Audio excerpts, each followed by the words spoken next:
भर रहते रहू हमरे से बीजी, कौन बलमुआ के बन गइलू निजी। दिन भर रहते रहू हमरे से बीजी, कौन बलमुआ के बन गइलू निजी। काहे दई दिहलू कलेस हो, हमरा से मन भरी गइल का नंबर हमार के रानी कैलू दिलेस हो।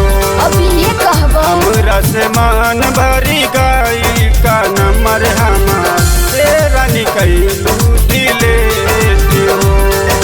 कैलू दिलेस हो, दिलेस हो।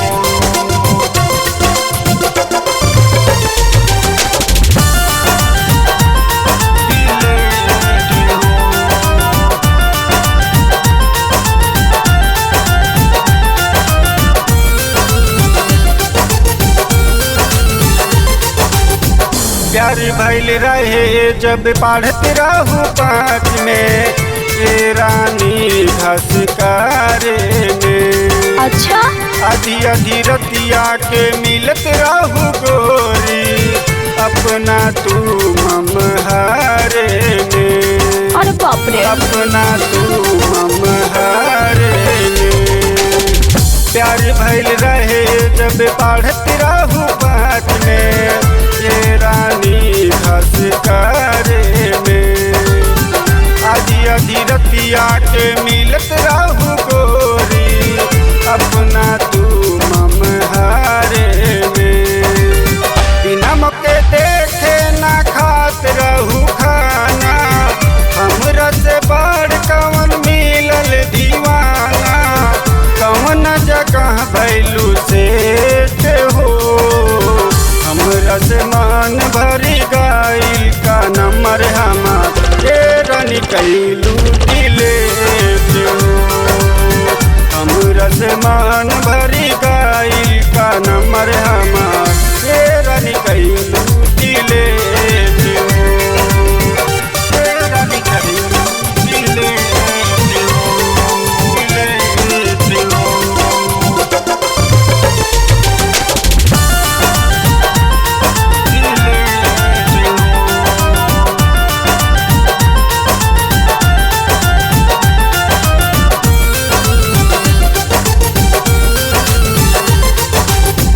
हंसी हंसी बाबू जाने सोना कही के मरेलू, काहे कर जवा में चोट हो। ई का कहता जानता नी कहवा लड़ाव तारू बबुनी, जाई के चोचे में चोच हो। का जाई के चोचे में चोच हो। हंसी हंसी बाबू जाने सोना कही के मरेलू, काहे कर जवा में चोट हो। ना सुना जनता नी कहवा लड़ावा तारू बबुनी, जाई के चोचे में चोच हो। गलत फहमी भइल बा। जैसे भाई बतावा कौन खाता, जाई के तू जोड़ लेलू से घर से नाता। तनिको न कैलू हमर बेट हो, हमरा से मन भरी गइल का नंबर हमार ये रानी कैलू दिलेस हो। हमरा से मन भरी गइल का नंबर हमार ये रानी कैलू दिलेस हो।